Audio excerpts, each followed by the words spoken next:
Visakha MVP కాలనీలోని భద్రం park లో శ్రీరామ షడక్షర పూర్వక హనుద్వైభవ మహాయాగం అంగరంగ వైభవంగా నిర్వహిస్తున్నారు. ఈ సందర్భంగానే ఆదివారం బ్రహ్మశ్రీ సామవేదం షణ్ముఖ శర్మచే ఆధ్యాత్మిక ప్రవచనాలు చేపట్టారు. మహాయాగంలో నగరంలోని పలు ప్రాంతాల నుంచి అధిక సంఖ్యలో భక్తులు తరలివచ్చి ప్రత్యేక పూజలు చేశారు. ఈ కార్యక్రమంలో సిబిఐ మాజీ జాయింట్ డైరెక్టర్ వివి లక్ష్మీనారాయణతో పాటు పలువురు ప్రముఖులు పాల్గొన్నారు.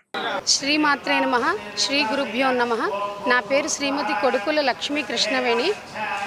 అయితే విశాఖపట్నంలో ఎంవిపి కాలనీ సెక్టర్ 6లో భద్రం కమ్యూనిటీ హాల్లో గత 3 రోజులుగా జరుగుతున్న కార్యక్రమాల వివరాలు ఏంటంటే, ఫిబ్రవరి 8, 2024 అంటే ఈ సంవత్సరంలో ఫిబ్రవరి 8 నుంచి మాకు మొట్టమొదట హయగ్రీవ వ్రతం, 9వ తారీఖేమో వీరరాఘవ వ్రతం, 10వ తారీఖు నిన్న శ్రీ వెంకటేశ్వర స్వామి వ్రతం, ఈరోజు సత్యనారాయణ స్వామి వ్రతం, మరల రేపేమో లక్ష తమలపాకుల అర్చన, ఎల్లుండేమో 13వ తారీఖు హనుమత్ వ్రతంతో 14వ తారీఖు పూర్ణాహుతితో కంప్లీట్ అవుతాయండి.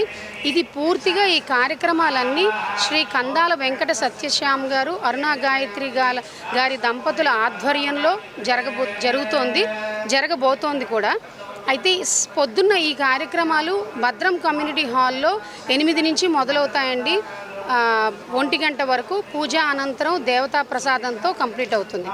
అయితే సాయంత్రం గురువుగారు శ్రీ బ్రహ్మశ్రీ సామవేద షణ్ముఖ శర్మ గారి ప్రవచనాలతో సాయంత్రం కార్యక్రమాలు సాంస్కృతిక కార్యక్రమాలతో పాటుగా అవుతుంది.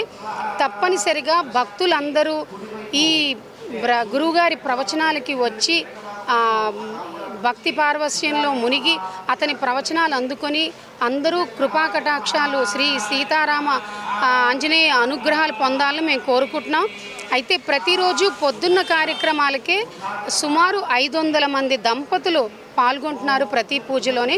సాయంత్రం కూడా వేలాది మంది భక్తులు గురువుగారి ప్రవచనాలు అందుకుంటున్నారు.